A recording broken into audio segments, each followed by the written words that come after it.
Hi hello నమస్తే అండి. Welcome to our channel సలాం సైనిక. ఈరోజు ఈ వీడియోలో కేంద్రీయ సైనిక్ బోర్డు ద్వారా మనం ఏదైతే స్కీమ్స్ అప్లై చేసుకుంటున్నామో, ముఖ్యంగా ఎక్స్ సర్వీస్మెన్స్ ఆ యొక్క స్కీమ్స్ యొక్క స్టేటస్ అనేది మనం ఎలా చెక్ చేసుకోవాలి ఈరోజు ఈ వీడియోలో చూద్దామండి. దయచేసి ఆఖరి వరకు చూడండి. ఇన్ఫర్మేటివ్గా అనిపిస్తే తప్పకుండా ప్రతి ఒక్క ఎక్స్ సర్వీస్మెన్కి చేరేంత వరకు ఈ వీడియోని షేర్ చేయండి.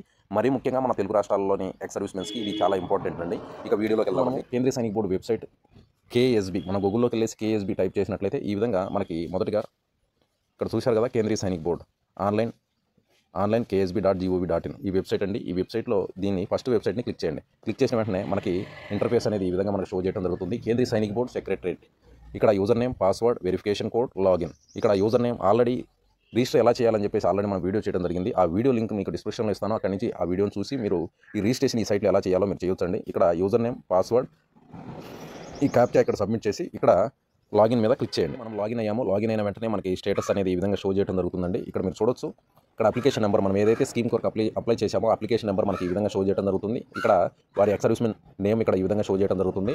ఇక నెక్స్ట్ మీరు ఇక్కడ చూడొచ్చు, ఇక్కడ ఈ యొక్క అప్లికేషన్ ప్రొసీజర్ అనేది ప్రాపర్ ఛానల్లో వెళ్ళడం జరుగుతుందండి. ఇక్కడ మీరు చూసినట్లయితే KSB, RSB, ZSB, RSB, KSB final status ఈ విధంగా మనకు షో చేయడం జరుగుతుందండి.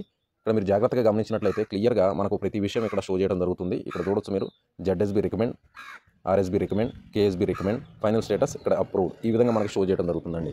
ఇక ఒకవేళ ఇన్ కేసు మనకి రిజెక్ట్ అయినట్లయితే ఈ విధంగా రిజెక్ట్ అని మనకు షో చేయడం జరుగుతుందండి. ఇక్కడ మీరు గమనించవచ్చు.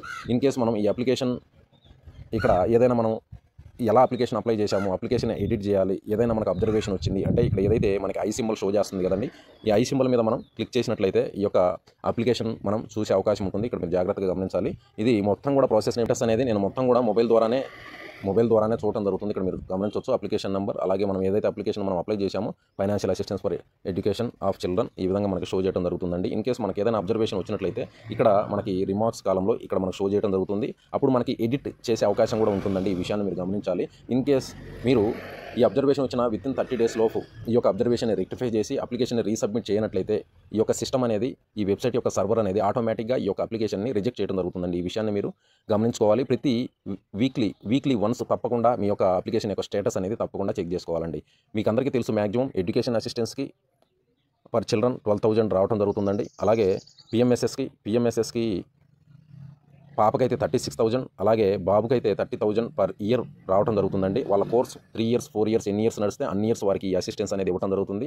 ఆ తర్వాత ఎవరైతే ఎక్స్ సర్వీస్మెన్స్ ఉన్నారో వారి యొక్క డాటర్స్ ఉంటారో, ఇద్దరు డాటర్స్కి ప్రతి డాటర్కి మ్యారేజ్ అయినప్పుడు వారు ఈ యొక్క మ్యారేజ్ అసిస్టెన్స్కి అప్లై చేసుకున్నట్లయితే 50,000 రూపీస్ వారికి మ్యారేజ్ అసిస్టెన్స్ అనేది ఇవ్వడం జరుగుతుంది. ఒక్కొక్క పాపకి అంటే ఇద్దరికి కలిపి ₹1,00,000 వరకు వారికి మ్యారేజ్ అసిస్టెన్స్ అనేది రావడం జరుగుతుందండి. మన ఛానల్లో ఈ మ్యారేజ్ అసిస్టెన్స్కి ఎలా అప్లై చేయాలనే వీడియో నేను త్వరలో అప్లోడ్ చేస్తానండి. ఆ విషయాన్ని కూడా మీరు గమనించాలి. మీరు అప్లికేషన్ అప్లై చేశాము, ఇక మనం డబ్బులు అవే వస్తాయని మాత్రం అనుకోవద్దండి. దయచేసి ప్రతి వారానికి ఒక్కసారైనా చెక్ చేసుకోవడం అలవాటు చేసుకోండి. ఎప్పటివరకైతే ఈ అప్రూవల్ అనేది మనకు కన్ఫర్మ్ అవ్వదు, కన్ఫర్మ్ అయిన తర్వాత మీరు చెక్ చేయకపోయినా పర్వాలేదు, ఆ అమౌంట్ అనేది ఈ అప్రూవల్ అయిన 4 నుంచి 5 నెలల్లో వాళ్ళ దగ్గర ఫండ్స్ యొక్క అవైలబిలిటీని బట్టి మీ అకౌంట్లో వేయడం జరుగుతుందండి.